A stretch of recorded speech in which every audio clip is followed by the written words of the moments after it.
listening to CaveRadioBroadcasting.com. The words and opinions you are about to hear are of the hosts and do not reflect the management of CaveRadioBroadcasting.com. Good afternoon and welcome to Down the Rabbit Hole. Today is Thursday, May 18th, year of our Lord 2017, and you are listening to a Gen Pop Media production.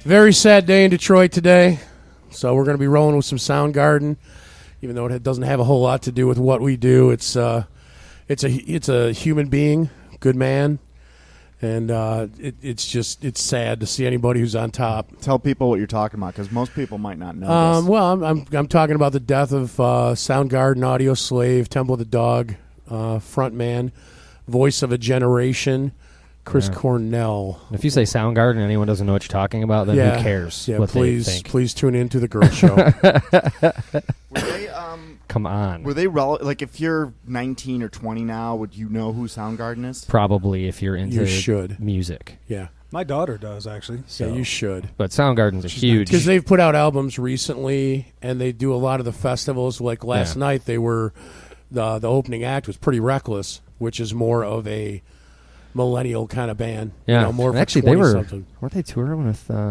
Dillinger Escape Plan, which they may be as well. A metal band. So. Yeah, they may be as well. But yeah, Soundgarden was a huge part of my past as well as yours too. I mean, same here. Yeah. Huge. Yeah. No, but I as a writer, I don't know that anyone. There were two vocalists, two singer-songwriters that or two singer-lyricists. I don't know that the second guy wrote as many actual riffs. At least they were any good, because I've heard all his bands since. But it was Chris Cornell and Phil Anselmo from Pantera. I mean, these guys are my two. You know, Phil doesn't get the credit he deserves because of the type of music he plays, but he's a brilliant lyricist and great songwriter. Got a God-given talent, beautiful voice. And Cornell, I mean, he's just a whole other level. Well, they broke the mold after that guy. Yeah. There's nobody else. They made one. How he could scream. Like, if you ever try to create the sounds he made without destroying your vocal cord? No. I have no idea what this means other than I read it today, but he has a four-octave range, whatever. And he was voted the 9th best lead singer in the history of rock music. No kidding. They're wrong. Yeah, they're wrong. Definitely not 9th. Yeah, he's first or second. So. Oh, really? That much? I think so. Well, who's better? Yeah. In rock. It's a really good Joan question. Baez? Freddie Mercury in rock. Huh? Ooh, Freddie Mercury. Nah, I'm sorry. He's in there. Not better than, at least my taste, not better than Chris Cornell. Freddie Mercury had at least a 3-octave, if not 4-octave range as well. Yeah, but it's different. Yeah. For me, it's different. I'm not a big Queen guy, so. See, I got a few years on you. Yeah. Freddie Mercury did have a incredible gift. Yeah. But rock, I don't know. I mean, I stick to the heavier guys. But I love that. I think they're all behind. You know, Sebastian Bach. That dude was unique. Yeah. Are you a metal Skid Row? Yeah. You know it. No, I mean, nor am I. I've listened to it, but I listen to all different kinds of music.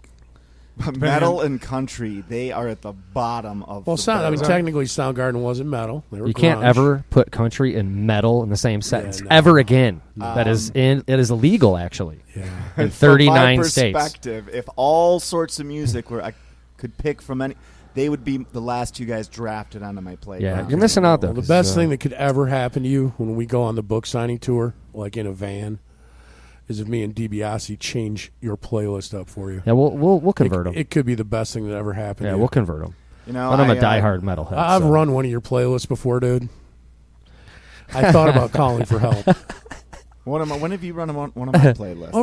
When we were working on the movie, over at your place list, over at your place, you want to play. I'm not gonna dog him for his music. No, there's definitely like some very heavy music. I love Rage Against the Machine, for instance. And there's some metal songs I do like. And you realize the Audio Slave was all the members of Rage Against the Machine. Yeah, that's right. I'm with you. Okay. Yeah, but I wouldn't call them a heavy metal band. Not necessarily. No, not Rage. No. Nor Audio Slave. No. You know what? Do you guys find it interesting that Chris Cornell, did the James Bond song? Yeah, the Casino Royale. Casino Royale. Were you guys surprised by that? Or? I didn't know that. Oh, you didn't know that? No. No, it didn't shock me. That dude. I read just, all this I didn't data know sitting that. on the can. I mean, if you listen to any of his do, solo albums, that dude was all over the map. I mean, he just. Well, he did Michael Jackson. Billie Jean, songs. Incredible. He did what I posted on my Facebook page today as everybody was posting their goodbyes. I posted he did a in studio with Sirius XM, did an acoustic version of Nothing Compares to You by Prince after Prince's death. Dude, I got chills right now just thinking about it. What channel did he do that on? Sirius. Which channel? Oh, it was on... was that be Lithium or Octane? It was Lithium. Lithium, all right, yeah. Because they're doing a big tribute to him Scott Weiland on Lithium right now. You were Scott Weiland fans too? STP? Yes. Yep. Not me. Not to the level I am a Chris Cornell fan, but I What about Eddie Vedder? Zero. Yeah, I don't do. Really? I don't do Alice SDP. in So. Chains lead singer who's Lane Staley. Lane Staley. They're Huge all Lane Staley fan. Well, I loved Alice in Chains in the beginning. But when Lane's teeth were falling out during the unplugged version, it started to get a little. That's so tragic. That is it's terrible, horrible, the waste of talent. But yeah, I mean, I was seeing those guys when he still had dreadlocks and was just a little teeny bopper. Dude, I checked those guys out when nobody knew who those Yeah. guys were. When it wasn't when Man in the Box wasn't even played yet. Yep. Yeah. If you think about it, and you throw in Kurt Cobain, the amount, I mean, the death rate for a musician in Seattle coming out of the late '80s, early '90s. Plus there's a couple more you may not know about. I'm sure that because way back in the day, Mudhoney, is he? Didn't he? Oh, Mother Love Bone. You thinking Andy Wood? Oh, Mother Love Bone. Thank you. Yeah, Andy Wood. So you were hip to that, and then there was another. People don't associate them as much as with Seattle, but I'm almost positive they were a young Seattle band was Collective Soul. Yeah.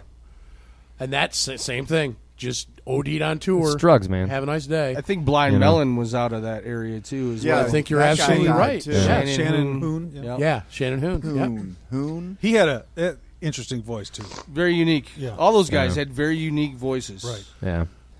And loved their heroin apparently. Yeah, I guess. Just smoke weed, dude. I got really upset guys, at the end of grunge because it's like, for a couple years they found all the great bands, and then for the next 10 they kept pushing bands out of Seattle because they wore flannel and were from Seattle and sucked. Yeah, I just wasn't grunge But man, guy anyway. you look at what grunge brought in, Soundgarden, say what you want about Nirvana. I liked Nirvana back in the day, dude. I never liked them back in the day. I have was more appreciation for them now. No, I liked them back in the day.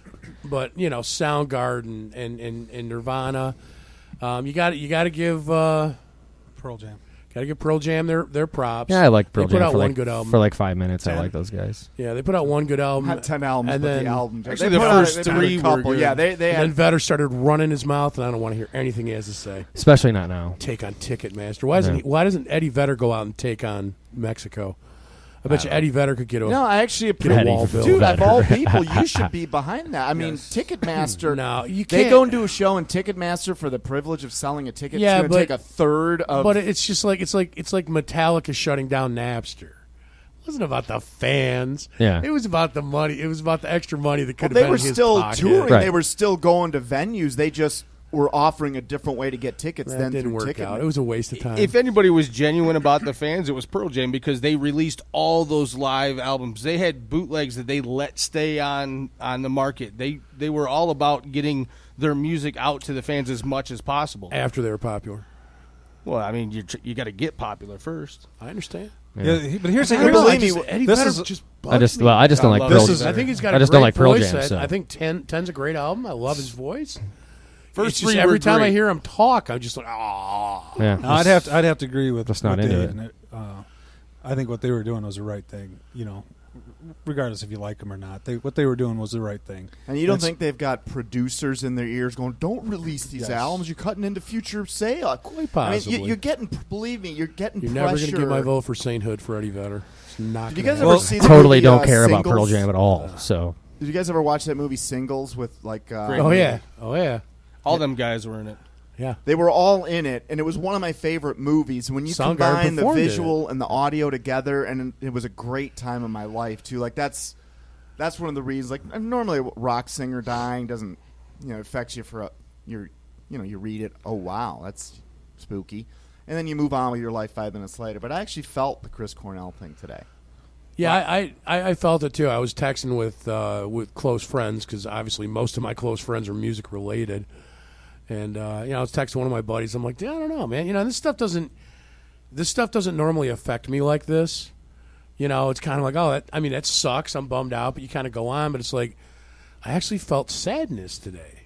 Yeah, dude, that's happened. And times. I was telling my buddy, I'm like, it's like I lost a friend.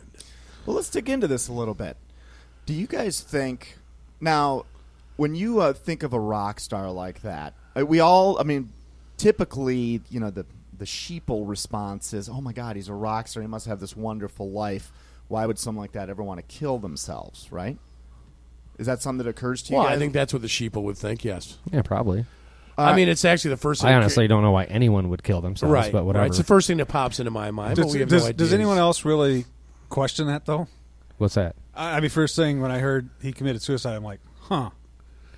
Oh, I question everything now. Right. And right. I think there's... Well, maybe if it was the singer for Rage Against the Machine, but the only thing political that Cornell was doing was he was just doing humanitarian work. He wasn't ruffling no feathers. Yeah, but...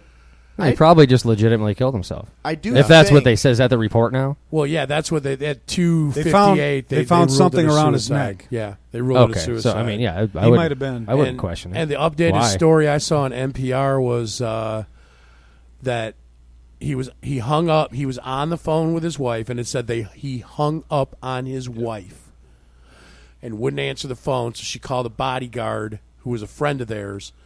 That by the time the dude broke into the room, he was already dead. So it sounds like maybe they were fighting. Oh, it could be. Yeah. And I know nothing puts me closer to suicide than a good brawl with my wife.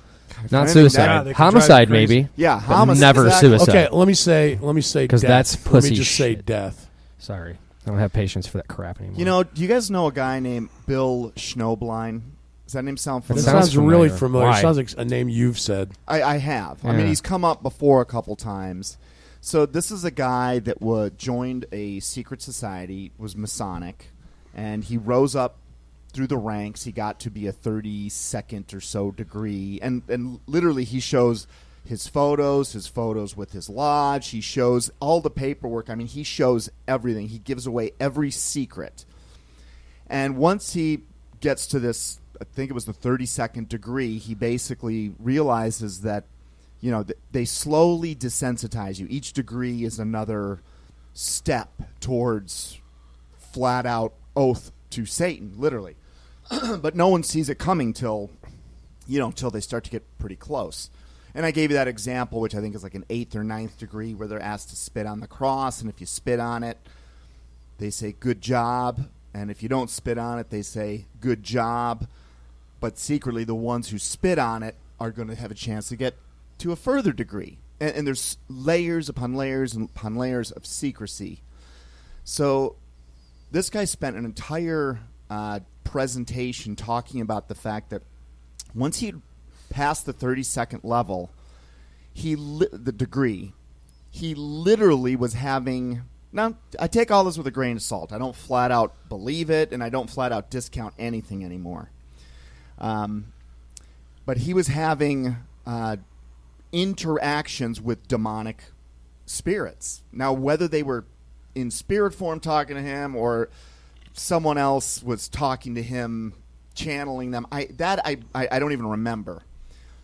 But they had offered him a deal, which was they were going to give him the next 7 years of his life were going to be wonderful, ultra rich, but the date of his death was going to be established beforehand. It was going to be a sacrificial death, but it wouldn't be any big deal because once it happened, you'd be going to hell. You'd be royalty in hell, and you'd be partying in hell in the big drug, sex, rock and roll party for eternity. That's what they were selling him on. And I've heard a few stories like that. And it makes me wonder because the incidence of freak early deaths to musicians and actors and actresses, we've talked about that too. You think of Hollywood, everyone's either knows someone directly that's died or has a child that's died or they themselves have died. And if you think there's 10,000 household names in Hollywood, and there's probably not even that many, and you do the math on how many of them are dead, 3,000-4,000 of them over the course of history, and then I compare that to my hometown, which has 10,000 people in it. And I was just talking to Ginger about this the other day. I'm like, how many murders have you ever heard of on Grosse Ile? And she's like, oh, there was one. And I know there was one murder like 20 years ago. And a couple suicides. It is so statistically imbalanced that it makes me think that the story that Bill Schnoebelein was telling has some teeth to it, has some truth. And he said when he realized that what the deal was, he was like, no way am I doing it. He converts to Christianity, and he becomes Christian, and he exposes Masonic temples. He's fascinating. But like with all these guys, I don't think anyone does this to gain popularity or to sell books. But it's certainly that's possible that those guys do that. But if that type of dynamic were true, it might explain a lot of these, these early. And then there's the 27 Club, of course, the Jim Morrison, Kurt Cobain, Janis Joplin. Yeah, Jimi Hendrix. And on and on. Yeah. Amy Winehouse. What do you guys think about that? Is that something you think that? I think that's a possibility, especially in that. What do you want to? That when you get into that arena, it's certainly not laced with Christians. Yeah, I think it also has to do with with the artistic mindset. I used to bristle when people would call metal bands artists. I'm an artist. So, I don't know about that. Sure, why not? Why aren't they artists? Well, again, I don't know because No, Howard, I totally agree with you. I think artists they're way less stable. They feel everything good and bad, I think that's more heavily. It seems like you look at Robin Williams. He's one of the funniest guys on the planet. He's absolutely depressed. So depressed he takes his own life. Yeah. And I think that happens. You look at great painters and stuff like that. There was so much history of instability, poets, sure, authors, all that stuff. I think it has cutting their ears. I think off. It's part of. Yeah, that was actually normal. I think it's partially a left brain thing. It could be. Yeah, could be. But maybe there's more of that stuff going on in back rooms than we realize. Wouldn't surprise well, when there's me if fame attached to it, that's when things change. For me, in my view, anyway, when there's fame and a lot of money, attached to it, then and drugs, well, that all goes with it, right? That's where because I consider Howard, you're an artist. I consider you an artist. Yeah, I wouldn't. You're not talented, so you're an artist. I consider myself an artist because that's different. Because I'm not talented. That's different. But I don't. But we're not famous. Right. And we're not tainted with all these people that come in trying to get you to, you sign contracts and this, but I don't know what goes on with that. But so many of these people, I know Cobain for sure, and Cornell in this instance. I'm sure, I would imagine Lane.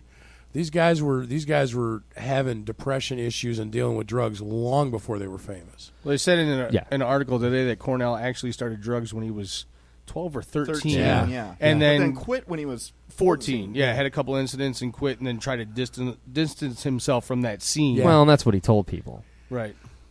So we don't even know. It's probably continued for, people I know will he lie. was in rehab a few years ago. Yeah. So, it's a struggle, dude. Open up your mind that allow you to be more expressive, hence feeding an artistic career, whether it's in poetry or music or filmmaking or writing? Or does expressing that drain you mentally to the point where you need something else to fill it up? Because they do go hand in hand, not just since the 70s. This has been going on. Edgar Allan Poe was a cokehead. And these aren't just one-off examples. This is a common theme throughout all of history. Yeah, there's definitely a creativity aspect there. In fact, I can attest to that. Well, that's part of the reason why I don't play guitar at church. Because, first of all, playing guitar at 11 o'clock in the morning in front of people just doesn't seem right. But secondly, I've never played guitar without my co-pilot, which is Jack Daniels. Right. I wouldn't know how to play sober. It does go hand in hand. There's there's an aspect of creativity there that I can also attest to, that it for sure But you can also do it without it. And maybe it's because I know for me, when I got the right amount in me, I go on autopilot. I don't think anymore. Yeah. I just react, and things happen. I mean, I've rehearsed, or back in the day, I had rehearsed the material so much I could play it in my sleep. And some of the best shows we've seen, because we videotaped practically everything, were when me and my boy Billy we could barely stand up. Yeah. And I'm like, where did that come from? Yeah. Because your inhibitions are gone. You're ad-libbing. Yeah, but I also know people, personally that were not famous and were not artists that were caught up in the same downward spiral and ended up killing themselves, and I put them on the ground. So that had nothing to do with music or art. Yeah, that's true. That's true. They couldn't cope with life for some reason. Well, think when you add fame to something. Think of how that changes everything. You can't even go out of the house. Yeah, the pressure. Yeah. And people love you one day, they hate you the next day. You see these people, they're famous, they can do whatever they want, and all of a sudden they're hated. Nobody likes them. They can't do anything, and it's that whole if you can't just run up to the store real quick to grab a pack of smokes or something. Yeah. That's a really lonely existence, dude. And money doesn't fix that. Yeah. So you can only buy so many cars and so many houses and all this stuff before it's finally like, even that, $10 million mansion is kind of like, after a while. Because you can't just go, you're not part of society anymore. Right. And then add on top, and I think Dave was leading to, when you add these, when you're owned by somebody. Look at these artists, the Michael Jacksons, was it George Michael and Prince and all these people, they talk about these labels where they, you're forced to be a performing monkey for them. Yeah. Right? Because you sign on the dotted line. Because you sign on the dotted line. So is it, but what I'm curious to find out, is it all about the money, or is it more what, we talk about around here is, is it more based on who are you signing off to? Well, I think it starts off, if you're... Well, first of all, the record companies are evil. Because if the record companies, anybody wants to know who ruined the music industry, it's the record companies, okay? You look at Van Halen, and that was all the way back in the late 70s. And the music company's scam is they're signing a band, they give you money, and all of it goes against your earnings. So you're using their producer, their recording studio. They're charging you top dollar. And by the time you're done with your first album, you're $1.5 million in debt before your first song gets airplay. And, they're going to keep handing you money because it's all coming back with interest. I mean, it took Van Halen like 3 or 4 albums before they actually were making positive cash flow. Van Halen. Yeah. Van Halen won. I mean, quite possibly the most influential rock album ever. Yeah. As far as changing a genre, changing music, period. Yeah. And these guys didn't make money until Women and Children first. Wow. Yeah, I didn't know that. Interesting. And that was rampant throughout the 80s. And then what happened was when they started dipping into the concert revenue, when concerts started dying, and when CDs and stuff like that came in, it was way more expensive to manufacture them. And the record companies were just so huge. They just wanted their money, and they put it at a point where it was too expensive to have a concert, so you can't get supported that way. And then your disc is only coming out every now and then. Then you get Napster and the internet. Yeah, that didn't help. That makes it But it was the greed of the record companies that was the downfall of the music industry. Yeah, and I think, and you can speak more to this than I can, but. When you form a band and you guys think you got something, and the dream in the beginning is to be to be successful, right? To be the next big thing, or at least otherwise, unless it's a hobby. If it's a hobby, fine, that's different. But yeah, I guess so. I mean, for me, it was the love of music. Me and the guys, I had 3 very distinct and important groups of musicians I worked with over the years. And for me, especially in the first 2, in the first one, it was just analyzing music. It was trying to figure out why was Van Halen better than Crocus? You know what's their It's appeal? really not about talent, though. No, but there is You have can to be in the analyze to a ballpark point. of talent. Yeah. But if you've ever heard like some of the most popular stars today, like have you ever heard of Britney Spears without the electronics syncing in the background? Oh, Yeah. I mean, and that's a whole it's- nother. It's a shocker. Yeah, that's a whole nother. Disney product. That's fraud. I mean, This is sort of what I'm getting at. We all know the demonic nature of Disney, and it's no joke. I mean, are we all on board? Yeah, with Disney? totally. I've been on board with that before. I Yeah, was on with you board with there. Satan. Okay, so and we all know that there's a spiritual war going on behind the scenes that a smaller percentage of the population is truly aware of, right? Right. Now, of course, you'd think that people that are in music that have anyone that has a lot of ears, that has a lot of followers, if you really look at it, at least the way this is how I look at the world now, because there are no shades of gray anymore. Everything is black or white. But it's interesting that the people that are typically famous in this world, they're either complete and outward pagan types, like Shirley MacLaine, or certainly any of your heavy metal bands, or they're complete other end of the spectrum, total Jesus lovers, like Chris Pratt or Denzel Washington. I mean, that doesn't necessarily always come across on their film, but if you look behind the scenes, they seem polarized. Rarely do I run across someone who is an agnostic that's in the news somewhere, that is famous by the definition we're Yeah, you using got to today. throw atheist in there too, though, because that's definitely a real common thread. That's a good point. A lot of them are atheists, That's which actually is just in my view anyway, just a nice label for someone who leans satanic. Exactly. Yeah. Right. So, but that's just my opinion. So in researching this book, I saw this trend that, I mean, this goes back really heavily to the. Now, I didn't even know what these terms were, like even a year ago. Like I'd heard of them, but I really didn't know what they were. I have been forced to understand this, like the Renaissance period, which came right out of the Dark Ages. And that's really where information and writing and science really started to pick up, I'm going to say again, and it had died with the burning of the library in Alexandria in Egypt. That's where all the world's information was. And I think the Dark Ages, frankly, personal theory is Satan spent about 1,000 years basically cleaning up evidence of Earth's real history. Not all of it, obviously. Comes out of the French Renaissance. Things start Who did happening. Satan use to do that? What's that?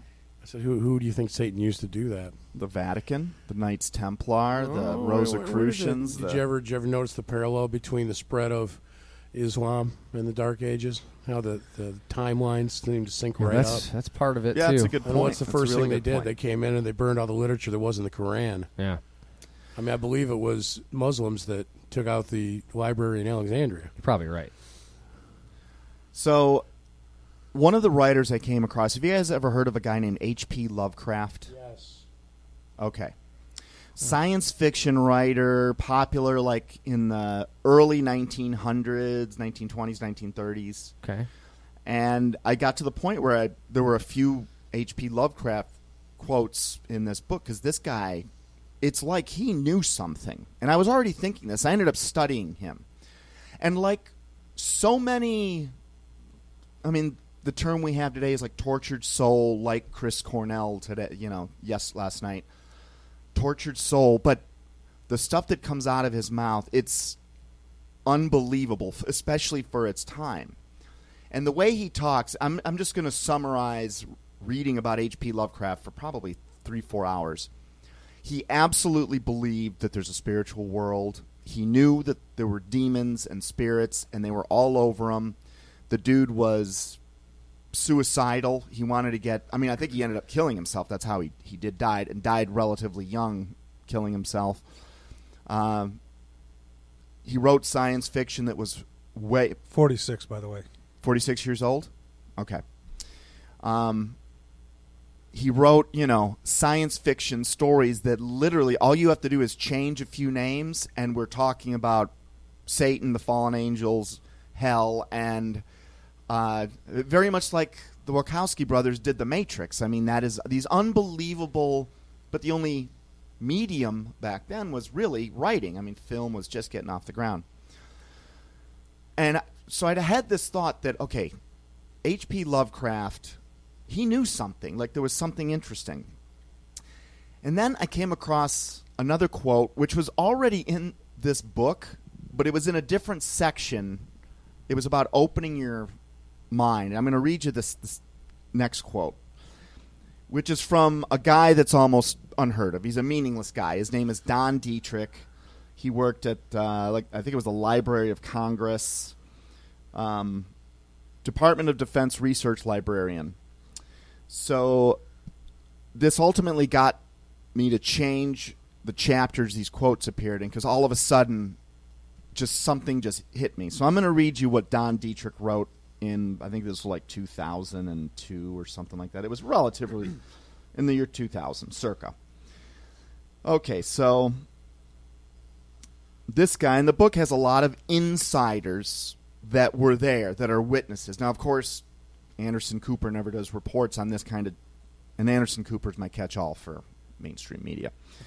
So Don Dietrich says this: I was a Department of Defense research librarian for a decade, responsible for incinerating highly classified materials on critical historical topics such as Pearl Harbor, Roswell, Vietnam, the different ethno-national holocausts, as well as documents exposing the reality behind vampires, zombies, Soviet psychic warfare, and other occult phenomena. Volumes of notes pertaining to Tesla, who disappeared, H.P. Lovecraft, L. Ron Hubbard, the Vatican, and United Nations were destroyed, along with reams of reports detailing everything from military drug operations to CIA mind control. Records plundered from both Allied and enemy governments articulated the hidden objectives of modern mass movements such as Nazism, Zionism, Islamicism, and other ideologies. My post was the San Francisco Presidio, evil place. And if you're not sure, look into General Ben Aquino or Mike Aquino. Michael Aquino. Thank you. The Presidio, which was seething with Satanism, child abuse, and controversial medical experimentation. Now, after my own research, I could this guy's spot on. Like, this stuff is real. The only one I can't say for sure are zombies and vampires, but there's no way that we're making our 400th zombie movie and 400th vampire movie. And we already know blood sacrifices, and there's something in the blood. There's something about that that's real. Like, do I think they hang upside down and only come out at night? I don't know, Right, I get you. But there's something there. And whenever... So this quote turned into... Well, look, you talking about vampires, to stop you for 1 second. The interesting thing that I found is that when they talk about, like, Vlad the Impaler, Dracula, they link this all to the royal family, right? And so the vampirism comes from drinking blood, the sacrificial rituals where they drink people's blood. They, and if you're in the heightened state, I think we talked about this before on the show, right? There's like some sort of a high that you get. There's a high that you get when people are afraid they're going to die and they drink their blood when they're like that, or children. So that's where I think the vampirism. I don't think the vampire is the hang upside down in the closet and with fangs. Right. Well, so I'm going to say two things from that, just to close out the.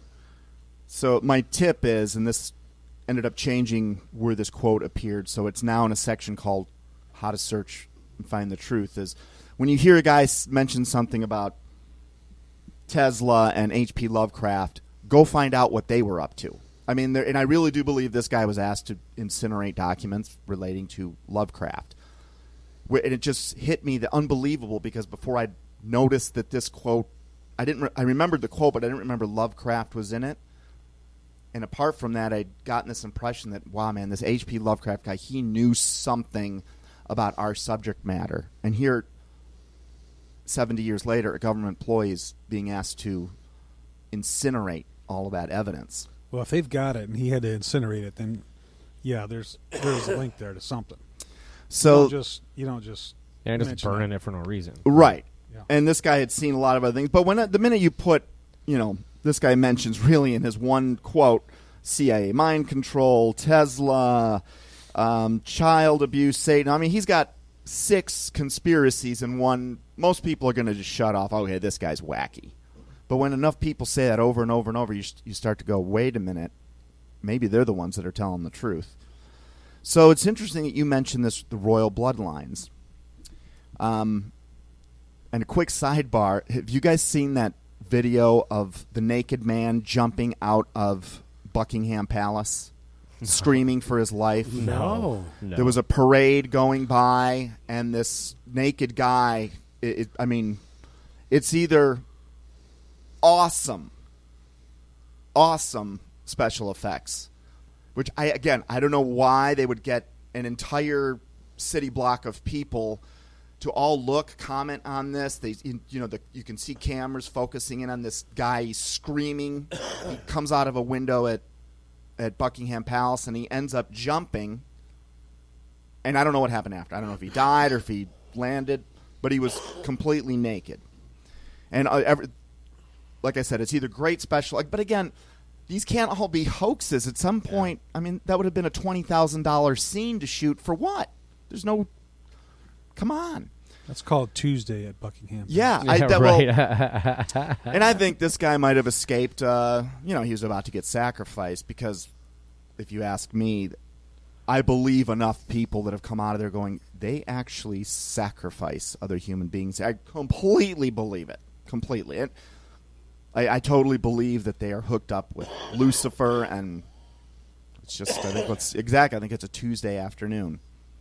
So what's interesting about the vampire and the blood drinking, because that actually comes out of biblical times, and there was something about the life is in the blood. Cain's blood screamed out to God when Abel's blood screamed out to God when Cain slew. It was very important for Christ's blood to be shed and shed on earth for some reason. And the Nephilim or some faction of them were notorious blood drinkers. They needed blood. And what we consider the Nephilim tribes, like all the Amorites, the Amalekites, etc., they all migrated into what would be like Eastern Europe, where fictional places like Transylvania are depicted to be, and that is where the vampire legend comes from. But the more I look into history, where there's a legend, there's a nugget of truth. Right. Well, there actually is a health condition. I forget what you call it, but it's rare, and it could be hemophilia. No, that's like a bleeder. Because that's another royal. That's where you can't. That's from inbreeding. We know this, right? That's where you can't. Know that, but yeah, I think that's a result of inbreeding, and I think that's also where I don't know this for sure, but I'm almost positive it's also where we get like sickle cell anemia from, is from breeding, inbreeding. Yeah. But there is, you can look it up. There is a from inbreeding. From inbreeding. I couldn't think of a better word. Sex with your family. It's just what it is. Get that from Uncle Daddy. Yeah. But you can actually, he says, if you're I'm online, the best kisser. If you're online, look it up. Because I forget the name of it. But there is a health condition that's legitimate health condition where they need to consume blood because their body doesn't produce something that it needs. Bone marrow or no, it's actually blood. It's actually a vampire disorder. I mean, you could look at that a few ways. Maybe that's a leftover from. Well, it's interesting. Then. You're talking about the porphyra. Maybe that's it. Steve Quayle and these guys are talking about these giants, the Nephilim, and a lot of it has to do now with the cannibalism they're talking about. It's all related. Yeah. But there's something about blood, because if it wasn't bad, it wouldn't be warned against, but it's clearly stated that you're not to eat an animal that still has its lifeblood in it. Right? This is a sin for some reason. So you're not even supposed to eat blood. You're supposed to... Actually, I believe you're supposed to bury it. It's that extreme. As far as what the Bible tells you, what to eat and not eat. Wait, for what? What do you mean the Bible telling you what to eat? If you have this condition? No. Just for everybody. It doesn't point out, just certain people. It's you do not eat an animal that still has a lifeblood in it. So you don't grab an animal that's alive and start eating it. There's something wrong with it. Yeah, that they go out of their way. Yeah, and also I believe it instructs specifically that you are to drain the blood and bury it. That's interesting. In, I think, probably Leviticus, I think. But anyway, so if that's the case, then you're right. I mean, there's obviously something with blood that's important enough to point out. Like, hey, there's rules around this stuff, right? You don't drink blood. You don't do that. In fact, it's so serious that you're supposed to drain the blood and bury it. You don't eat blood. You don't eat animals that are still alive. You certainly don't eat each other. The people that have done it claim to get an incredible high. Well, they're probably because they're ingesting adrenaline.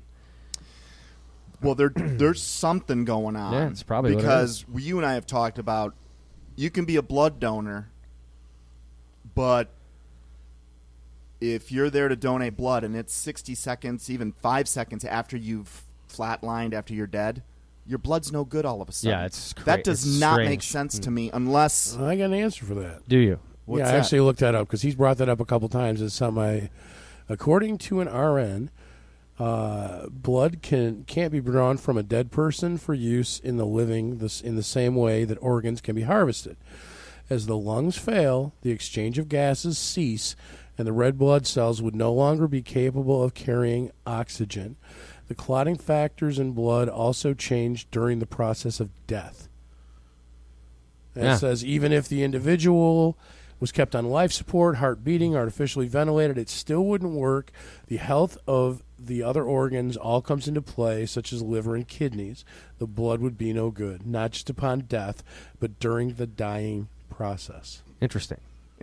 I'd like to... But the organs you can use. Well, look, I don't have much faith anymore in Western medicine, and I used to be Mr. Western Medicine. But something that I believe is pretty much usually some sort of demonization, a demonic manifestation in us. Psychiatry through the DSM-3, we're probably up to DSM-5 now, Diagnostic and Statistical Manual on Mental Disorders, which I studied this abnormal psych in college. And there are probably by now thousands of conditions, multiple personality, bipolar, manic depressive, schizophrenia, yada, yada, yada, yada, yada. But they all, and they're elaborate as well. And we really don't know anything about the mind. And I wonder if the same dynamic that has created a pretty much a BS institution, if you ask me, would be saying the same thing about blood. And I mean, where do you go to find that information? How do you find that? I don't know. Sit there and test blood while you're killing somebody? I don't know. Al, you free? I mean, Al, we're going to need to... Yeah, it doesn't work. We know that. Yeah, that's...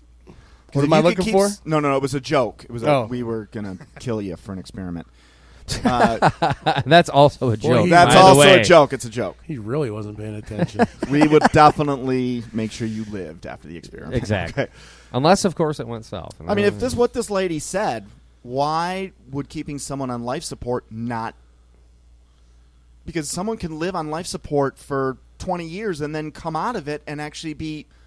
So something there doesn't completely make sense to begin with. Right, sure. Yeah, I get it, yeah. But we do know that you cannot use blood God from goes someone out of his who's way just fresh. Someone who even if they just died. Now, you can take all the organs, eyeballs, all of it, and use it, but not the blood. That's interesting. Wonder why. Other than the mechanical failures he just described. So you were right, Dave. You were right. You get the guessing at the Book of the Bible award. Leviticus 17 verse 11, for life of a creature is in the blood, and I have given it to you to make atonement for yourselves on the altar. It is the blood that makes atonement for one's life. Okay. What does that mean exactly? It is the blood. Well, that was back when that was their, before Jesus. That was how they. Yeah, that was how they atoned for sin. Well, that's how they offered sacrifices to God. No, I'm that with were you there. proper, but do you think it was nothing more than a symbol, and God just picked? Let's go with blood. We'll pick that one out of the hat, and we'll use that one to.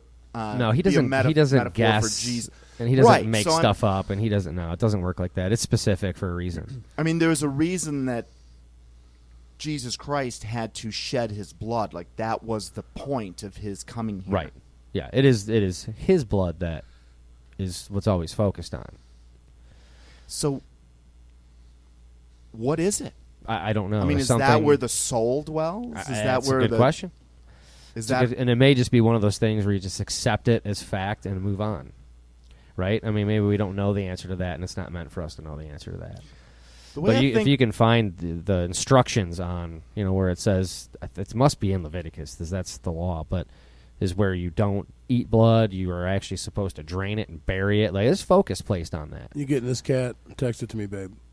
Oh, is she listening? Okay, Yeah, she'll know it. She sent the Leviticus quote. Oh, okay, yeah, she'll know it. The way I think one of the ways God wages spiritual war back, because the Bible, depending on your Bible, is about 1,000 pages. Now, it does a wonderful job of predicting history before it happened. It's great as a historical document. It's got Leviticus, laws. There's a lot of information in there, and information buried even underneath it, even in the mathematical structures of the chapters and pages, yada yada. But I've got this feeling that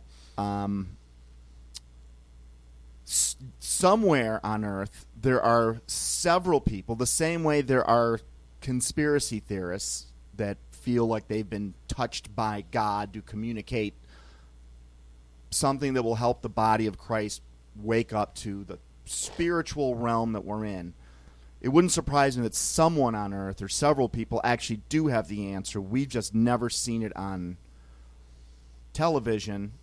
It's probably not taught in medical schools because our whole college and university system is really it's a sham in a way. We'll get into that later, but so we'd have to go find some really obscure sources and read a bunch of them. But I'll bet you the answer's out there. It might be. All right, Tony, you got a job for the week. Yeah, figure out what the heck's going on with what blood. is going on with blood. Do you guys want to lighten up the conversation? I mean, we started off with suicide. Now we're on to sacrifice. I mean, we could. I say we get into current events, but that's not lightening nothing up. So Dude, it's just going to get darker. Light, yeah. How about it's just going to get darker? I'll throw one out here. You guys aware of this? The ex-European banker who come out? Rothschild, who's getting supposedly indicted? Which guy? I'm not sure. It's this guy on the screen. Ronald Bernard. Not aware of him. He if you look him up on YouTube, he talks about he was in all these, the cults. Right. He was a banker. He was a big banker, European. Went to all the big parties and all this stuff was going on, and they laughed about all the stuff going on until it came to he was brought through different levels, just like you're explaining, and he got to the level of the child sacrifice, where he broke down and fled, and now he's exposing all this. And the interesting thing is, everyone will talk about, you've heard about the royal family. The stuff goes on. It's been talked about forever. Mm-hmm. The pedophilia, talked about forever. The satanic rituals, talked about forever. Rock stars, movie stars, you name it. All the smoke has been around forever. And then you expose this to people, and they're like, oh, that's just a big conspiracy theory. That's crazy. Because you can't really wrap your mind around why the hell people would do something like this, right? Yeah, but why? Here's somebody who claims to be a witness to this going on. We have documented proof in the Bible that the Israelites did the same thing. They offered up their children for sacrifice, actually burned them alive. But then, you go and you have the Mayans who practice the same thing. But nobody questions that the Mayans did that. Everyone knows they did that, and it's just accepted as fact. So why wouldn't we accept this as fact? Do you think it just went away? Do they just think that practice went away? Because it didn't. We see child pornography through the roof. We see busts all the time now where it's just expanded to the point where I don't let my kids out of my sight. You've got anymore. Millions of missing kids in the United States. Yeah, they're just gone. They just vanished. Millions. Yet they'll do a news story on a cat video tomorrow. Yeah, it's I think it's never stopped, and I think it's basically it boils down to this: the Bible was right. The earth is temporarily it's rented out literally to Satan. He's the god of this world at the moment, and one of his two of his tools. If you want money and or power, you're going to have to essentially swear your allegiance to me, and you're going to prove that by sacrificing the blood of either your own child or someone else or something along those lines. And I don't think it's random for Satan either. The same way I don't think it was random for Jesus Christ's blood to be shed. There is something about that which I want to dig into it. I'm not able, I really just don't know enough to talk about it right now, but there's something about that that's fascinating. So he's the one that doles out the money and the power, because he's certainly behind the central banks. They're completely Luciferian. And the papacy and the royalty of Europe and probably the rest of the world. I just don't know enough about the history or the governments or the people behind places outside of, westernized English-speaking civilization. I mean, it's not hard to see that they're influenced. And that's not even a strong enough word. They are loyal to everything that is anti-biblical. And if it were random, they would sometimes be loyal to something that's in the Bible. It should be 50-50. But when everything, the same guy that believes in evolution is the same guy that wants a new world order, is the same guy that has a dead son, is the same guy that... And it's not random. You can see that there's something purposeful, there's something structured behind it. And I think we're going to find out someday that a lot of the people we love on TV and all the royalty, they are...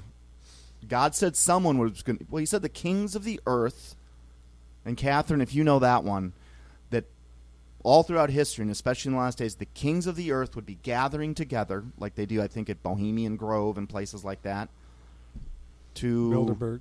Yeah, Bilderberg, to plot their final takeover. It was predicted. I think that's what they do. Congress. Well, have you guys ever heard that there's a sacrificial altar underneath the Capitol? Have you guys ever heard that? There's what? That there's a sacrificial altar under the Capitol? I've heard that about the Vatican. But I've watched testimony from kids that have grown up attesting to that. And believe me, speaking out, that's just not something you do unless truth is in you. Because you just... There's definitely something tied with, and if it's not just outright sacrificing the kids, it's abusing them somehow, right? And usually it's sexual abuse. There's definitely something attaching that evil to targeting children. Well, those kids, and we could talk about this in the second hour, but there are a lot of... this is just such a dark subject, and with, we've all got kids here, so it's just so scary to even discuss. I don't even like talking about it. But there are a lot of kids that are taken. Yeah. But I think you have to have some exposure in your personal life. Otherwise, you might have some protection you don't even know about. But set that aside for the minute. A lot of these kids that are taken, there are always the rumors of the prisons underground filled with nothing but children that are used for sacrifice. But then there's another faction of these kids that are used in mind control programs, which I've probably read and studied more on in the last 2 weeks than anything in my life. And that torture, the abuse, is designed to break your mind, literally, and then they can rebuild a completely subservient, whether it's a sex slave or an assassin, or combining a lot of different features into one person. They can do that, and these people are literally controlled. And that's what Russ Dizdar has talked about in his book, The Black Awakening, where he estimates that there are 10 to 20 million people that are under mind control that don't know it. If you remember that experiment we talked about in the theater where they flashed some lights and a quarter of the people fell asleep. I think the Black Awakening, which followed the rat lines, that was the Nazi escape lines from World War II. We knew they were involved in the occult, and that is where all of the incidents of multiple personality disorder, dissociative identity disorder, DID, the cases are through the roof, where these people all of a sudden they've never spoken German before, and all of a sudden they'll be speaking in some German old accent in the middle of Russ Dizdar's presentation. And Russ Dizdar thinks there's 10 or 20 million of these just in the United States, and that when that day comes, I think this is the red horse of Revelation, where it's not talking about war. This is where man is just indiscriminately slaughtering other people. That it's in. Yeah. Maybe Catherine can send us that one also. No, I actually agree with that. I do believe that is that is what the red horse is. And that's when get your guns, people. That's and keep when them, 'cause you're going to need them. All you know what breaks loose at that point. And like you said, we've talked about it before, where the neighbor just comes outside, walks across the street, and goes and kills his other neighbor for no apparent reason, and maybe kills himself. I mean, it's just chaos. That's another thing they program. Absolute chaos. I'm going to share a story. Remind me to tell you about George Estabrook when we get back from the break. Okay. I think it's probably a good time now for us to take a quick one, and we will be right back. Welcome back to Down the Rabbit Hole. Took a quick break, paid a few bills, and Kat, we got some text from Kat, according to a Bible commentary she found to answer the Dave's question, that the life of sacrifice was accepted for the life of the sinner, and blood made atonement for the soul. Therefore, must not be looked upon as a common thing, but must be poured out before the Lord. And then Revelations 19:19, and I saw the beast and the kings of the earth and their armies gathered together to make war against him. They sat on the horse and against his army. So Revelation 19:19 was the horse thing. What was the last thing you wanted to know, Dave? What was the red horse? Well, I know that. The red horse was... No, but what's the wording in the Bible about the red horse? He's only brought up once. There's the white horse, there's the black horse, pale horse, red horse. That's not the right order. Now, the first white horse is going to be, I believe that's the Antichrist, because he's counterfeiting Jesus, who will be coming on a white horse, but after those four horsemen have done their work. So, I think I like Russ Dizdar's take on it the most out of any commentary I've seen on the four horses of the apocalypse. Is that the white horse you're talking about is actually that horse is already done ridden. In other words, that is the Antichrist in general. In spirit, the systems in place, all these things are being in place to set the stage. Yeah, and Howard pointed out the CFR's logo is a white horse. See, that's...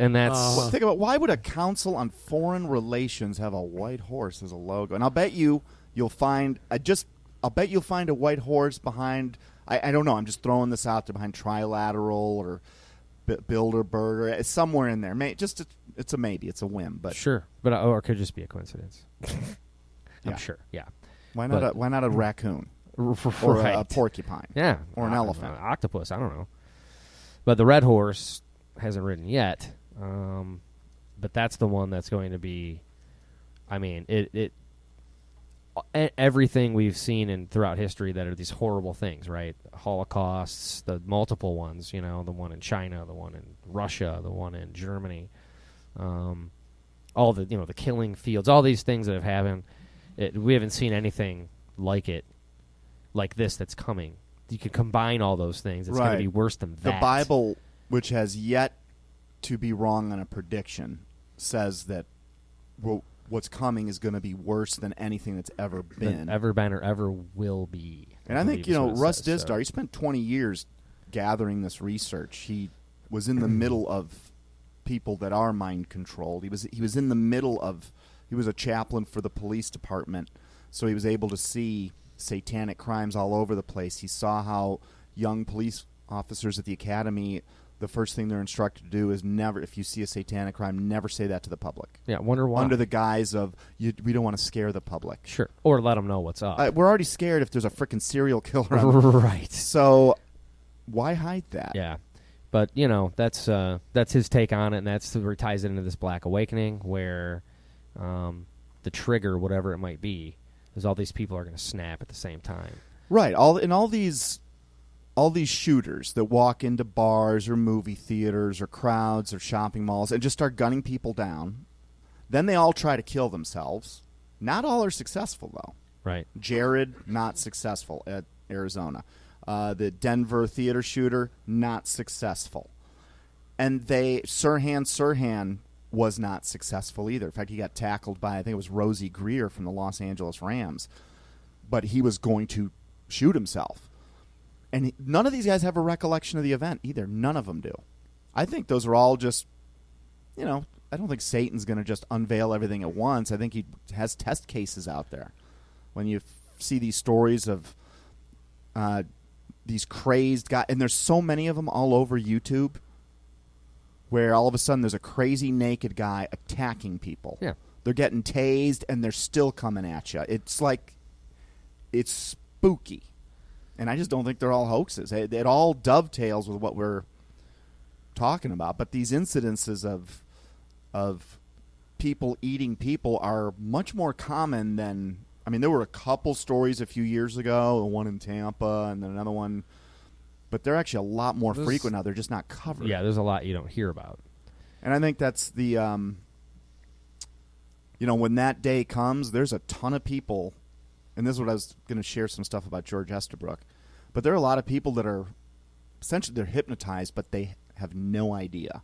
And when that day comes, they're not going to get the sleeper code, which is what was given in that movie theater. They're going to get the kill code. And it also comes with a self-destroy. But this time they might not they just might just keep going until someone takes you out. Yeah, if you have something that kind of, that in that kind of volume. Could you imagine? Just imagine 20 million shooters. Well, what Russ Dizdar is fully expecting is, he's like, imagine 40,000 of those guys on the exact same day. That's 1,000 per city in every major city. Right. That right there there alone would upend the world. It would. It would cause the obvious and justifiable knee-jerk reaction to just lock everything down. I mean, the reaction from governments, armies, police forces. I mean, that it would be. And people, and on the other end of that is people would be freaking out too. Oh. So it would escalate so quick that you could never gain control over that situation. Speaking of the CFR logo for a second, I just rolled back into some old notes. And I just noticed something new. First of all, the Latin phrase, which I'm not even going to try and pronounce, on the CFR logo is, the translation to English is everywhere. Huh. But not only that, if you look at the CFR logo, the dude riding the horse is throwing a straight up Heil. Really? Yeah. Interesting. Well, they Very did fund the Nazi Party, so Rockefellers. Yeah. Yeah. When you start looking into this, none of this surprises me. It's you talk about, he brought up Anderson Cooper. You want to talk about mainstream media And this Micah Brzezinski, and they're so surprised that she says this. And like, her dad is Zbigniew Brzezinski. Look where all these people come from. Yeah. And these people are news sources, but yet they don't tell. What is our news telling you? Look at the stories they're telling you. Do they tell you anything that's worth anything? No, they want you to focus on this or focus on that. And another interesting guy that was on talking about this mind control thing, talking about propaganda. His name is I'll come up with it in a minute, but he was on a talk show, and he was talking about the propaganda they're throwing out right now. You cannot fight with logic. You cannot fight with facts. Right. Okay? It's so outrageous that it's impossible to even. You cannot change somebody's mind with logic or facts because it's just gone at that point. These people are just gone. You cannot get through to them, right? And I literally, you go on Facebook and you'll see these things come out, and you try. These people right. People hey, this is what the truth is, and it's like all of a sudden you're the enemy. Right. I'm like, you got to be kidding me. I'm trying to help you out here. I'm trying to say, hey, logical. Take a minute, think about this. Oh no, that's name the scandal, because they're all big propaganda, and it's all coming from every media source, and this is all one big psychological mind control. Well, the thing that in doing the research I've been doing for this book, which has been so heavy the last month or so, and like I was saying off air, this project has gotten a lot larger than I was ever intending, but it's just fascinating because I can't tell you how many people I'm quoting that they did something in the late 1800s or the 1900s or the 1700s, that they were obviously involved. They were on the front lines of this spiritual war, like an H.P. Lovecraft as an example. Another one is a guy named Claude Cockburn. Yeah, I know.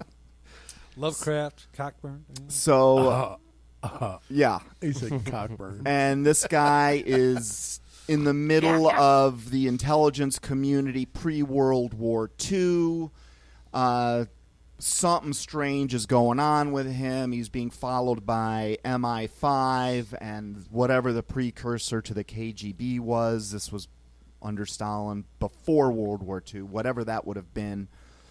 He says some stuff that sounds like crazy conspiracy guy. I'm being followed. Scotland Yard is tapping my phones. Yada, yada, yada, yada. Writes some significant quotes that are going to be in the book. And just, I think it was yesterday, the day before, I'm reading about him, and it said people, and on Google or on your search engine, it says when you search for Claude Cockburn in Wikipedia or something like that, it'll say people also searched for, and then there'll be some other people. Okay, yeah. Related people. John Holmes. One of them was Olivia Wilde. The Really? hot Olivia Wilde who was on House, the show House. Yeah, Of course.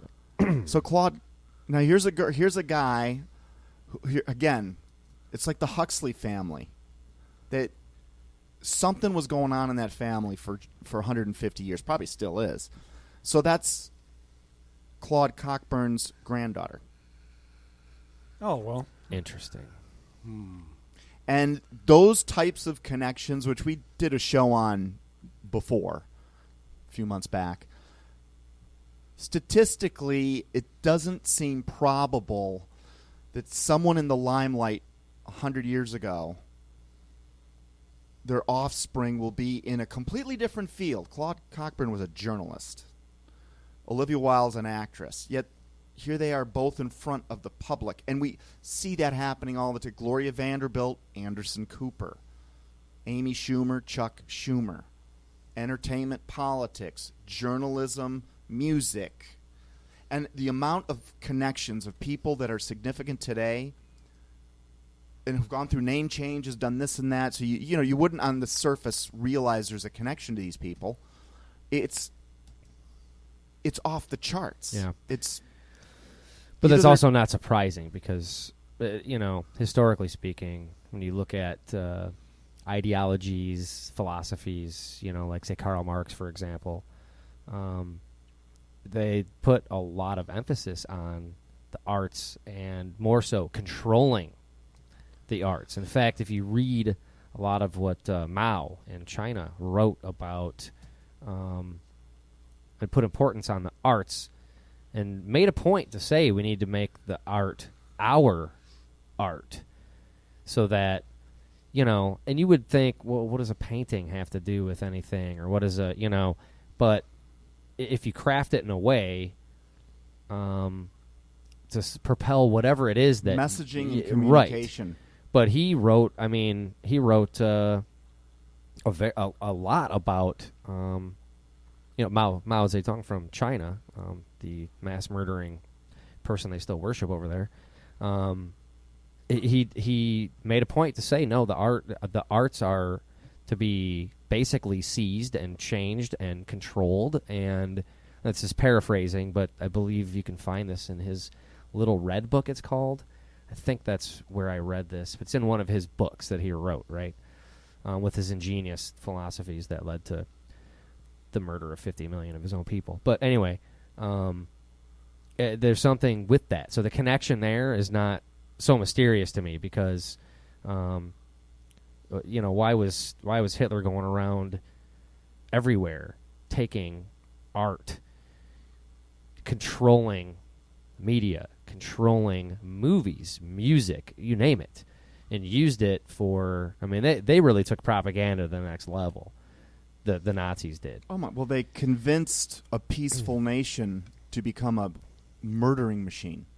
Yeah, and really not necessarily through totally lying, right? That's where they really took this to a sophisticated level where that some of the content of the propaganda would be truthful, but a lot of the truth they would just omit it and only communicate what it is they wanted you to know, and the rest of it, we won't put that in there. And that's really where we get this word propaganda. Is like it's not necessarily all falsehoods and lies. No, it's interesting because I've been exposed to so many works I never would have read. One of them was Mein Kampf. We all know it exists. Hitler wrote it from, I forgot the name of the prison, but he was in prison for about a year. He dictated it to Rudolf Hess, and this was dictated, I want to say it was in 1923, 24. Once he came to power 10 years later, then it became very popular. Now, as I was reading, and I didn't read it cover to cover, but I probably read the equivalent of 50, 60 pages of it in different sections. This thing, it was like reading the protocols of the Elders of Zion. It made my hair stand up. It was creepy. Funnier still, or odder still, when this book was written, this was 5 years before, do you know who Edward Bernays is? Propaganda. Father of propaganda. Yep. Who wrote, I think it was called Propaganda Right. in 1928. So this was Bernays and his... 25 was Mein Kampf, by the way. Okay. Bernays' book, my point is, was after Mein Kampf. But if you look, when you read Mein Kampf, Hitler is talking about population control as if he had been doing it his whole life. Now, this guy was an unemployed house painter and a grunt from World War I. Where the hell did he get all of this information? Because he could have written, it was as if he'd read Bernays' book before Bernays' book came out. And Bernays, oddly enough, was the nephew or the uncle of Sigmund Freud, who he himself, very dark. And brought, when he made a comment coming over to the United States about the psychotherapy that he was going to introduce here was he himself knew it was demonic. He was proud of it. And I'll never find the quote right now, but that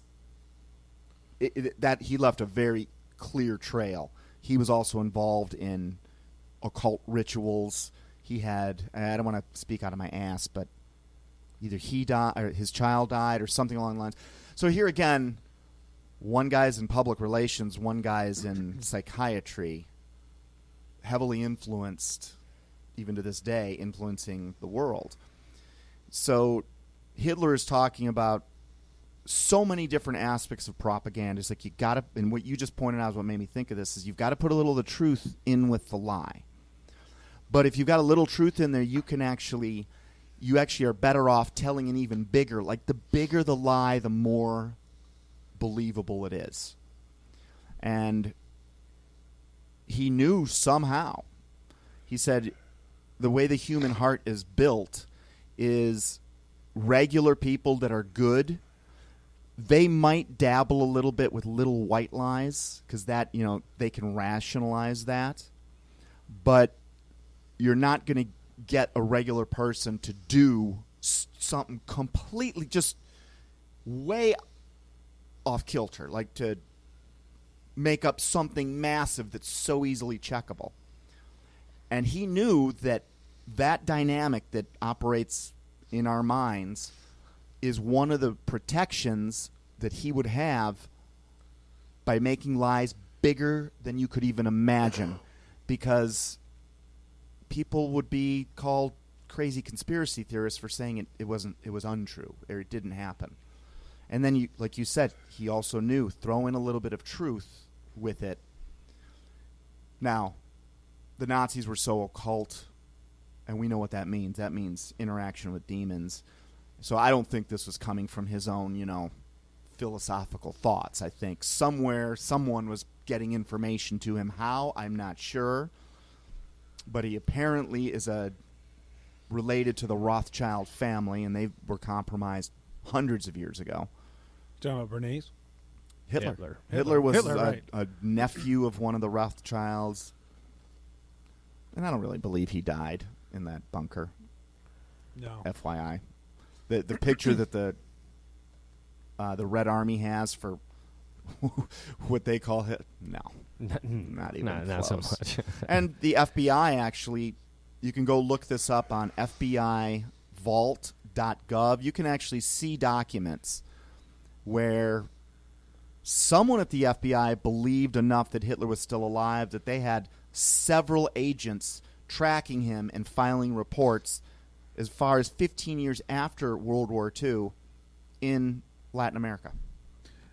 Yeah, they had a beat on him, but James Comey said it wasn't his intention to live, so they couldn't do anything about it. Here's one for you. You know who Congressman Adam Schiff is? He's really outspoken right now from California. I've heard the name. Okay. Just interestingly, when I'm doing the studying up on the Federal Reserve, Jacob Schiff. You've heard of Jacob Schiff? That name sounds familiar. He was one of the original Jekyll Hyde Island guys, wasn't he? Yes, correct. Yep. Part of Jekyll Island. He was one of the principal backers of the Bolshevik Revolution. Financed Trotsky's trip from New York to Russia, which is interesting. These people actually brought... It's very telling. Brought these communists to Russia, installed them, and created communism in Russia. That's who these bankers are from the Federal Reserve. Mm-hmm. Well, that goes back to Albert Pike, who already knew ahead of time World War I was going to be staged in order to set up. World War I had to have the czars removed from Russia, which was their royal family, and that's what happened. And in comes Lenin, and then after that, Stalin, because they needed to create this Cold War that they knew ahead of time. And I quoted, who was the guy we quoted going back to 1850? What the hell was his name? Talking about, America was fledgling country. Russia was just grassland. And he basically is predicting that these two nations are going to be powerhouses. The only two powerhouses, really. He didn't even mention Britain, which was literally in control of the world at that point. His name is on the tip of my tongue. Catherine studied him. Alexis de Tocqueville. Look him up.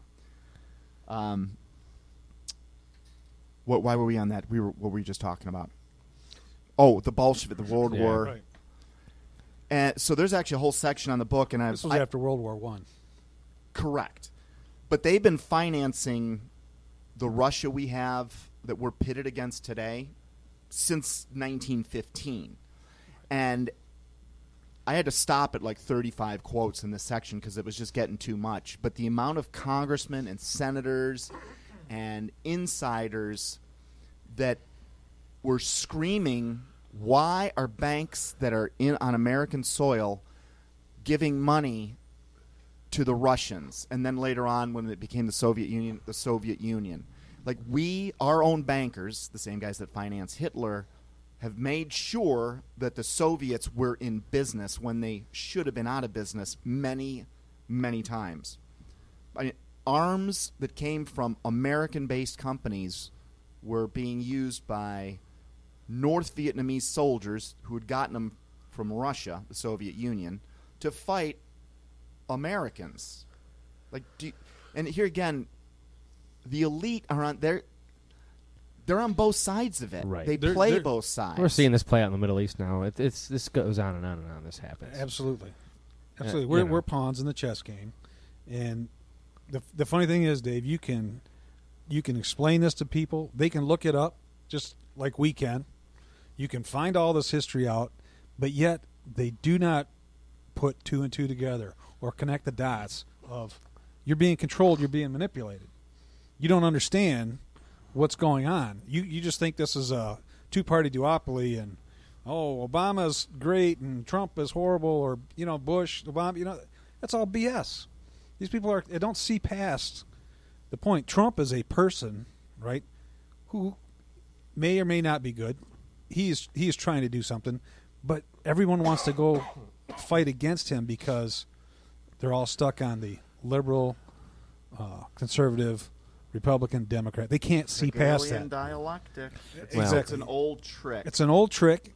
It's been around forever. You can explain it to people, but yet they still fall for it every time. Because when you're talking to someone about, and I get the strategy, and this is what Hitler was talking about, is it's so big that you can't see it anymore. There's so many parts of it that you don't have time in the conversation to impress upon anyone. Because whatever you're going to say, if I could say 9/11, but the squibs, think about playing with Legos. Could really your Legos just pile drive through themselves and turn to dust? Fire from jet fuel, which is kerosene, cannot burn hot enough to melt steel. Why was there molten steel? Evidence of explosive. You can't get enough in where their cognitive dissonance will typically kicks in, where they're like, well, you can explain this, you can explain it. And you're right. If squibs were the only anomaly of 9/11, for instance, I could explain that. If molten steel were the only anomaly, I could explain that. But how do you explain all of it? I mean, the preponderance of the evidence. Well, the whole thing you're talking about, like you're talking about molten metal, you're talking about buildings imploding on themselves, falling straight down. You said that's an anomaly, right? Yeah, it's never happened ever. 3 steel frame buildings have collapsed in the history of industry. The first thing they'll say is, "Oh, well, it got hit by a plane." Well, 2 of them did. What about the third one? What about Building 7? You bring up Building 7, people are like, "What's Building 7? What's Building 7?" But yet they're so quick to and it throw you fell out as fast as a bowling ball would, straight down. And Archie, I've even run into engineers who, when I really question them on this, they're like, "Yeah, how could that happen?" It's like we are somewhat hypnotized. We are a little brainwashed. A lot, I think. Well, a lot. Yeah, I mean, actually, way starts in kindergarten. Yeah, there's no doubt. Well, I mean, look at. We're going to go back to the Federal Reserve because you were talking about that. You had the whole show the other day on that, right? Which is it's really important when you think about it, because it's something that everyone just glazes over it, like, oh, it's the Federal Reserve. Because I put a Facebook post out. Look what happens when you Google Federal Reserve. Who owns the Federal Reserve? You ever done that? Long time ago. I'm trying to There's a disinformation right off the bat. Well, that's what's scaring me is the people that aren't alert yet. Search results, and I noticed this when I logged back onto my Google without. I did it as a guest, not as under my own account. Yeah. And now the first thing you get, the first 3-4 results are all debunking, basically all saying you're a total idiot if you think there's something weird going on with 9/11 or the Federal Reserve or you name the conspiracy. But oh yeah, absolutely. Well, that whole Google, this whole search engine thing, it's already been proven that they do mess around with that and they bring things up. They talked about like trending. mm-hmm. They'll throw these things out. Oh, this is trending. Well, you can actually look at the views, and you've got all these other views, hundreds of thousands. Oh, this is trending. It's like 17,000. He's like, no, that's a chicken and egg, because if they say something's trending, it will be trending. Right. yeah, But that's showing they throw things out there. But that's how they make it seem like, oh, the population is the one that's leading the charge for information. No. All a news agency has to do is say a white cop got shot by a black guy or vice versa in XYZ city. And guess what? Even though there are 1,000 other way more heinous things going on, you'll get everyone talking about that. That then will become the story. Right. Then they'll cover the story of the story. And that's we're led around by like our little nostrils all over the place, thinking we know something, when our whole view of the world is that television screen up there, and it's literally 99%. Well, we actually came up 96% of every book, TV, whatever program ultimately comes out of the big 6 mainstream media companies. Every movie, every book, every song, you name it. It's all of that is decided by 6 guys, and I'm going to make a real strong bet that they all have Lucifer as their god. That is who they praise. Back down. Yeah, and they own the Federal Reserve. Here's the response. Who owns the Federal Reserve? The Federal Reserve System fulfills its public mission as an independent entity within the government. Independent entity. That's there all you you go, need right there. Right. It's an independent entity within the government. Right? It's within. Yeah, within the government. Yeah. Whatever. So I put a whole Facebook freaking post on this, and it's funny. But it's not owned by anyone and is not a private profit-making institution. Really? Okay. As a nation's central bank, the Federal Reserve derives its authority from Congress of the United States. Okay, so you look at this and you're like, oh, okay. Yeah, it's like the FBI, right? It's a government. What the frick does that mean, though? I mean, tell me, if it's not a read profit-making institution, then why would there be interest? Why would we even need the? Why would there be a $20 trillion debt? And why would a real government agency have to come out to say, "Hey, we're not in here to make a profit"? Well, you can dissect this, and I like to do this because, like, the point I think you were trying to make is like most people just read that and go, "All right," and move on. Well, whoa, hold on. Let's really look at the language here.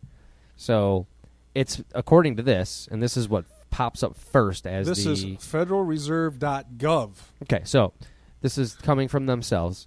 So, according to this, its public mission is only to be an entity within government. Yeah.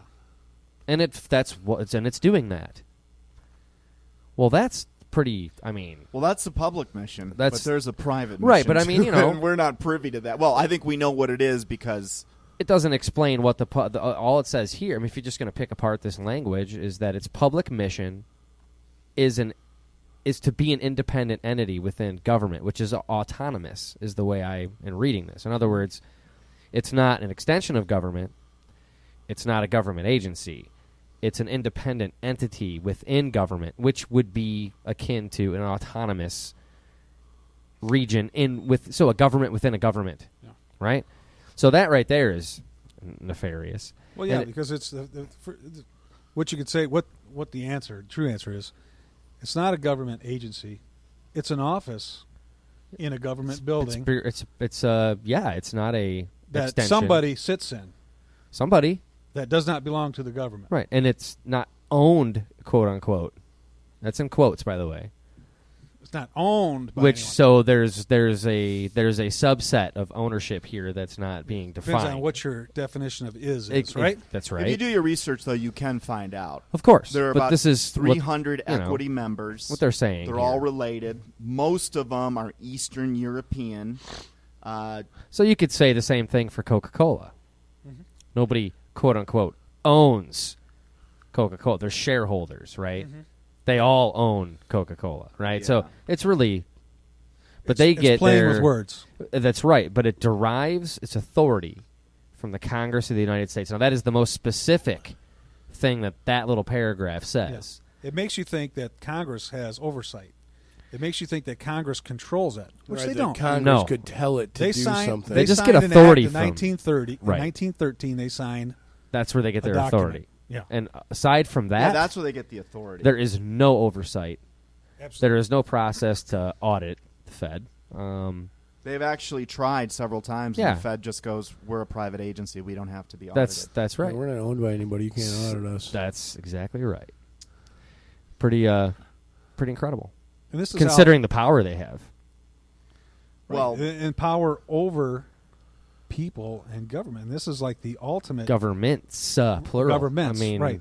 They're controlling all of these, and it's a big. Well, we all know it's a big Ponzi scheme. of course. Right.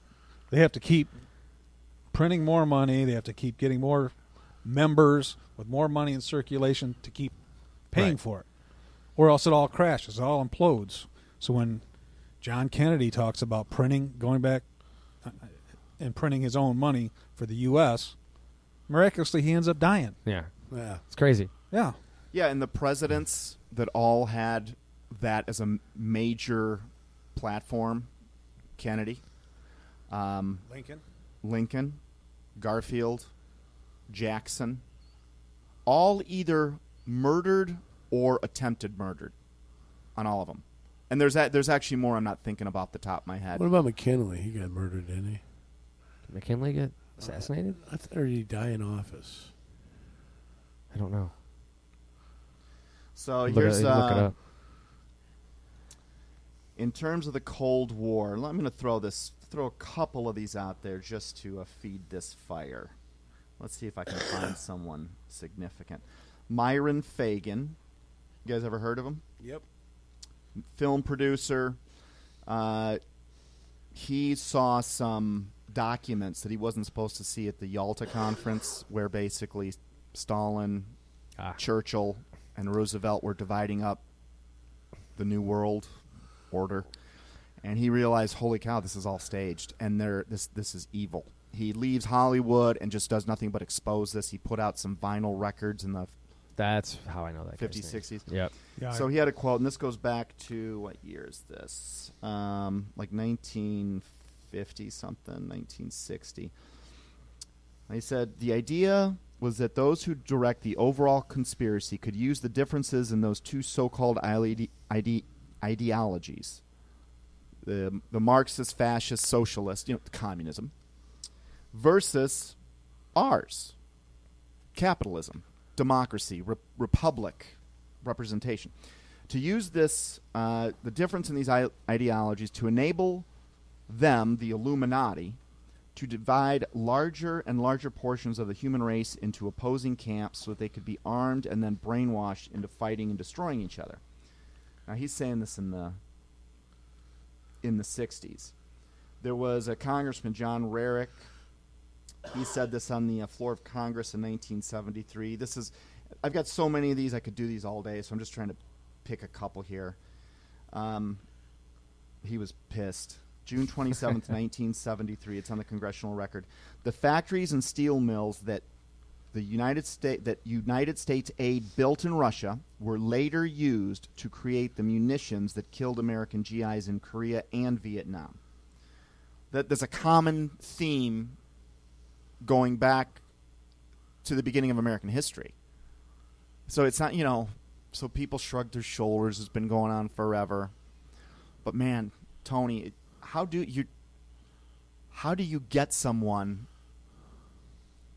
to put these dots together? Like, there are times, do you ever want to just handcuff someone to a chair and just, I want to brainwash them. I would just sit down and watch 10 hours of Don't watch Dancing with the Stars for 5 nights. That's it. Well, who makes you more irritated? The people who are just completely disengaged and don't have a clue, period, or the people who are deceived? The ones that irritate me are the people that ridicule it, like they think they know better than you. Yeah. Right. And they'll point out, like conspiracy theories. You point out a story. I just had one recently. You point out these different facts to different people, right? And they turn around and they say, "Oh, that's fake. That's a fake news source." It's regardless of where the source is, the truth is the truth. Use your logic and your reason, right? Just because the story comes from Breitbart or whoever, oh, that's fake, and they basically look down on you like you're tin hat. We made fun of tin hat, you're stupid stuff, and you're like, well, you're gonna get you feel like, well, you're gonna get yours when it comes, but on the other hand, you feel like you want them to understand, you want them to wake up. Yeah, there's a point where I'm gonna dust off the sandals and move on. Yeah, we've seen that happen recently too, and I will move. I've learned not to get angry anymore. Yeah, I got William McKinley. I still get angry. I still get angry. William McKinley. Fun fact: William McKinley was the 25th president of the United States, serving from 1897 to 1901. He was assassinated 6 months into his second term. That's right.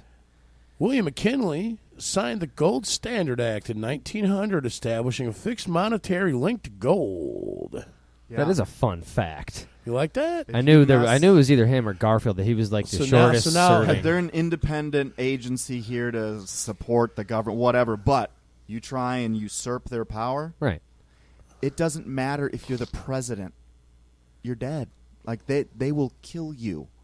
Do you understand how powerful these people are? Presidents kiss their knees. I mean, they decide who becomes president. In fact, oh my gosh, this was... Do you guys know a lady named Mary Pinchot? Mary Meyer Pinchot. Why do I know that last Sounds name? really familiar. Bronson's mom? That's why I know that name. Bronson Pinchot from...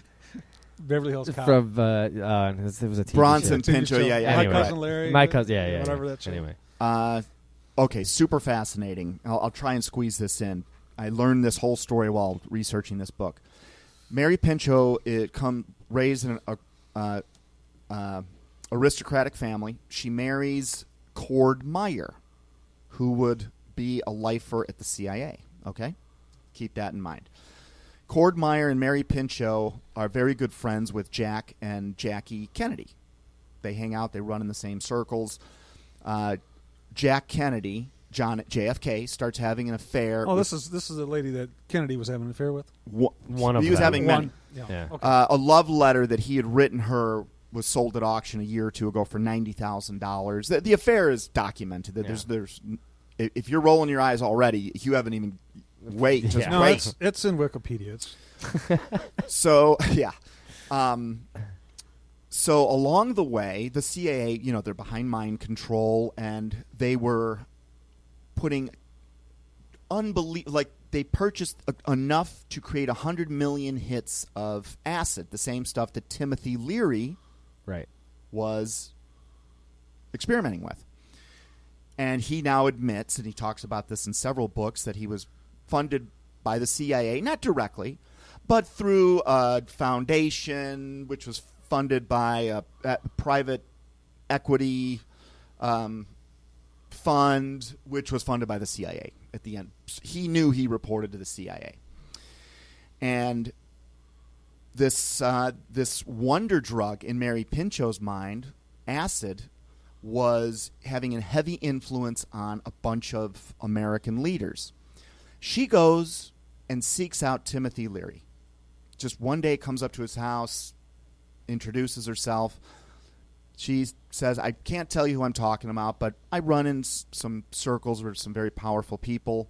We've done a little testing with acid. It's gotten unbelievable benefits.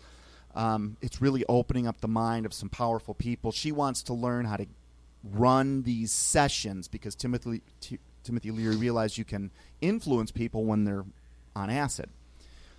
And they form a relationship. They become friends. He doesn't know who she's having an affair with at this time. And she and Cord Meyer are now divorced. And it almost was okay with Cord Meyer that Kennedy was having an affair with her. So the relationship's developing. It's obvious that she says other women that are dating very powerful men that are starting to experiment with this, and we think we can change the world for good, get them to want peace instead of war. So these are just a few of the comments. The day after Kennedy dies, Timothy Leary's writing this in his book. He says, I get this call from Mary Pinchot, and she is hysterical. She's crying. She can't breathe. And he's like, Mary, what's going on? What's Pinchot's her maiden name? Mary Pinchot Meyer. So basically, she barely gets this out. She says that I'm scared. I think they're going to kill me. They killed Jack because he was learning too much, too fast, and he was changing. So she's freaking out. Timothy Leary doesn't know. That's when he finds out, oh, you were having an affair with the President of the United States. She said, I think my life's in danger, and so is yours. So Timothy Leary, that's obviously a pretty big conversation. The next time Timothy Leary hears the name Mary Pinchot is 11 months later when he picks up a newspaper and he read that she had been murdered, and she was murdered in Washington, D.C. on a bike path in broad daylight. Supposedly because she was mugged, yet she was running. She had no purse, no nothing. On Cord Meyer's deathbed, this reporter came and asked him, what do you think ever happened to your ex-wife Mary? And he said, because he had been a company guy for the CIA, and look, once you're inside, you know what they're capable of. You're gonna go with the flow here, right? But on his deathbed, he apparently said that the same bastards that killed Jack Kennedy are the ones that killed my wife, and these are the same people behind our central banks. They are not good. But that and there's I mean, this story, there's hundreds of these stories. There's thousands of these stories, right? Of all this happening. I mean, I feel like I'm seeing a real. I never heard of these stories. Seth Rich, yeah. What's Seth? What's the Seth Rich guy that got? We only have a couple minutes, but go ahead. He was the Russian that was given all the information to. The Russian, quote unquote Russian. He worked for the DNC. He worked for the DNC. They've got a link that he sent out 44,000 emails to WikiLeaks, and he was hit. Well, it was a robbery gone bad, Tony. It was a robbery gone bad. Nothing missing. Right before the story broke, right? Right. Shot in the back. No, still, that's the claim. Right before he was supposed to meet with the FBI. Look into that one. It's very. They may do have some research. They may have Hillary red-handed on this one. Okay. The reason we talk about this, I was just going to say, the whole reason we talk about this is not to glorify all this evil goings on. It's to make you realize that there is a spiritual war, and you've got to make a choice. If you choose nothing, you are on the bad guy's side. If you choose Jesus Christ, that is your only way out of this thing. Look into it. Look into who he was, because his enemy, our enemy, is at work, and that's what we try and show you each week. It's been Down the Rabbit Hole. See you next week.